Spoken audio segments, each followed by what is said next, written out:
So I have barely, Dottie, are you there? I barely got myself and Dottie in the frame here, even with that wide angle lens. Good morning, everybody. It's Saturday, the 8th of March, and it's been an eventful week. I'm on my way into town to pick up my last two packages that contain accoutrements for my post-surgical recovery. For those of you that may have missed it, my surgery is scheduled for a week from Monday on St. Patty's Day. I'm having my hip replaced, and today I'm getting this thing that looks like a cooler that has a pump in it, and you put ice and water in it, and you attach this thing to your leg, and it cools down, reduces the inflammation. And also, there's another thing too. A toilet seat riser. So I am loaded for bear here as far as recovery equipment. And don't worry, I have plenty of people in camp that'll be helping me. And I'm hoping to be ready to slowly make my way out of quartzsite by about the first week of April. If I can stay as late as the 15th of April. That's when my pass runs out. But I'm hoping after 2 weeks I'll be able to drive maybe a couple hours a day. And if I can do 2 or 3 hours a day, that'd be fine. I'll limp, so to speak, all the way back to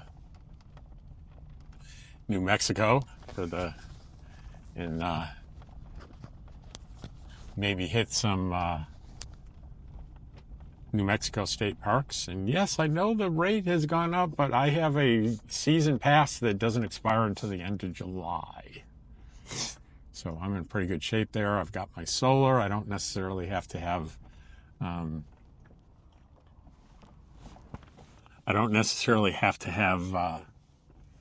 electric sites. Can handle it just fine. And I don't want to make reservations only because I don't want to make a commitment to be anywhere at any particular time. And that's one of the beauties of being a nomad and not nailing yourself down to be at a particular place at a particular time. It's a sense of relief and freedom that I really value very deeply.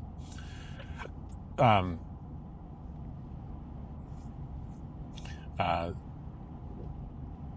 friend Sally Forth, if you haven't subscribed to her channel, subscribe to her channel. It's Sally Forth, Forth.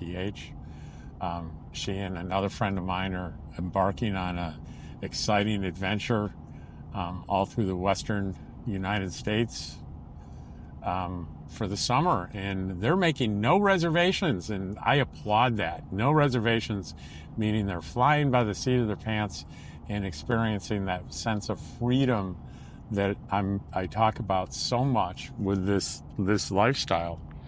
I can't emphasize it enough, and before you experience it, it's kind of hard to imagine.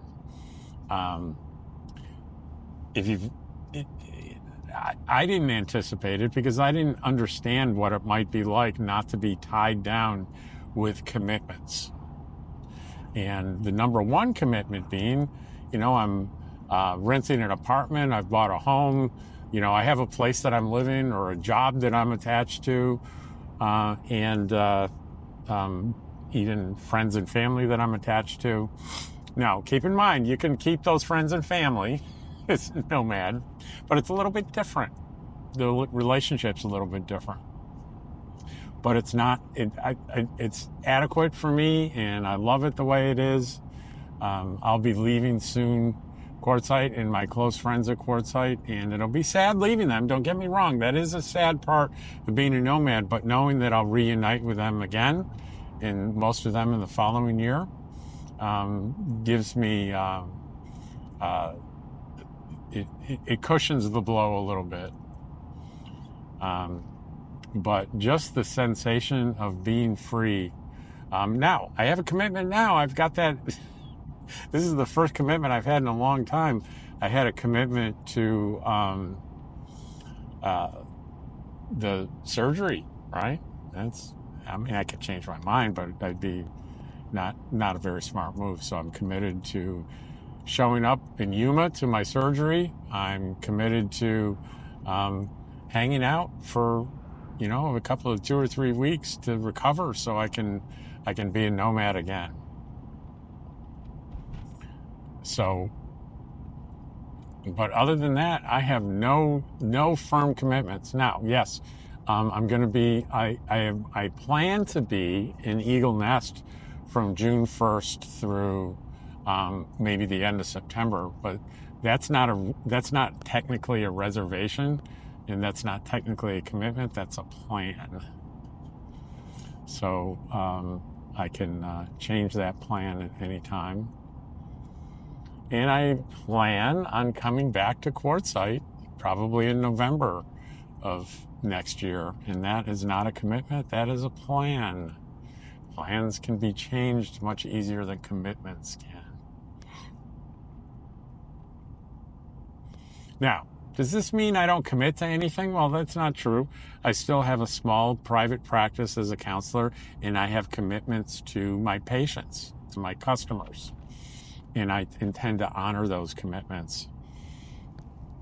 And through hell or high water, I find a way to honor those commitments. Even when I'm recovering, I'll have a laptop on my lap, and I will continue to do my weekly appointments with my clients. So I don't want to give the impression that I don't make commitments at all to anyone. That's just not the case.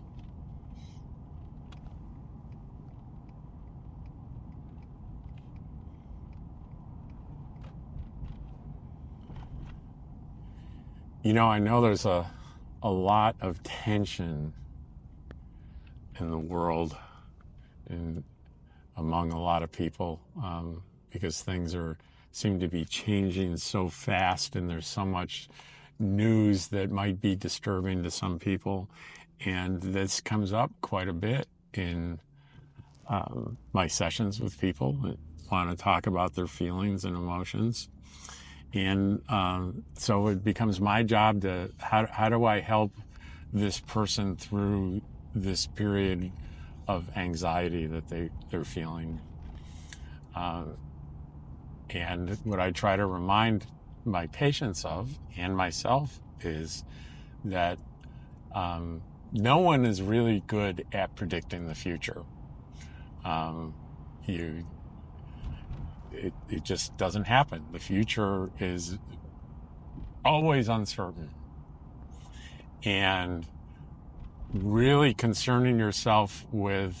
overly concerning yourself with what you think might happen can often be a waste of energy. And the refocus would be, what's happening in my life right now, today? And I have an old friend that used to say, try to keep your head in your butt in the same day. And try not to focus as much on the future, and focus on what's going on now. And try to get out of the prediction business. Now, does this mean you should not plan ahead? Of course not. You should, take reasonable precautions. Do the things that you think are necessary to prepare for multiple eventualities. And once you've done those things, you've done what you can do, then that's all that you can do. And here we are at Moon Mountain Mall. And it's this time of year you can get a parking space. It's a little busy though. They're going to close in less than an hour, so the last minute people are coming. And I will be right back. So you can see back there, all those boxes. I got 5 boxes worth of all things that are related to post-surgical recovery. I may have overdid it a little bit. I think I took every piece of advice that was out there. So I'm going to have quite a few things to probably donate after I recover, or find a place to store them, because it's a lot of stuff. Look at that. So anyway, back to what I was saying about focusing on, and this ties into what I was saying. So I've got some concerns and some worries about my surgery. Do all surgeries have good outcomes? No, they don't. How painful will my recovery be? I don't know. The idea, I've seen what they do in the surgery, and quite frankly, it's terrifying to watch. You can watch one of these surgeries on a YouTube video, and it's terrifying. So every time I find myself forecasting disaster, right, I rein myself back in and say, what can I do today about that? What can I do to mitigate the potential disaster? Well, I did a bunch of research. I bought a bunch of things that are going to help me maximize my potential recovery. And I did everything that I could do.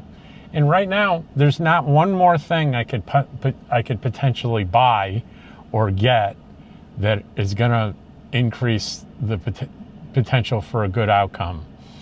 So whether you're worried about your surgery, or worried about what's happening in the world, what are the things that you can do to prepare for them? Do those things. And then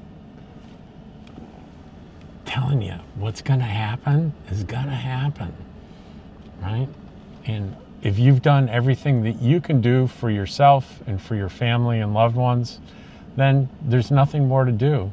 And so that's kind of the advice I give both myself and my clients that are upset these days. So I hope that helps you a little bit. So I'm going to head out to Coyote Fresh right now. I'm going to buy a few items, grocery items that I need, and I'm going to head back and to camp and maybe watch a movie or two, relax, maybe sit in the sun. It's a real nice cool day. It's 65 degrees, nice and sunny. So that's going to be today's video. I hope you enjoy it, and thanks for hanging out with me. Take care.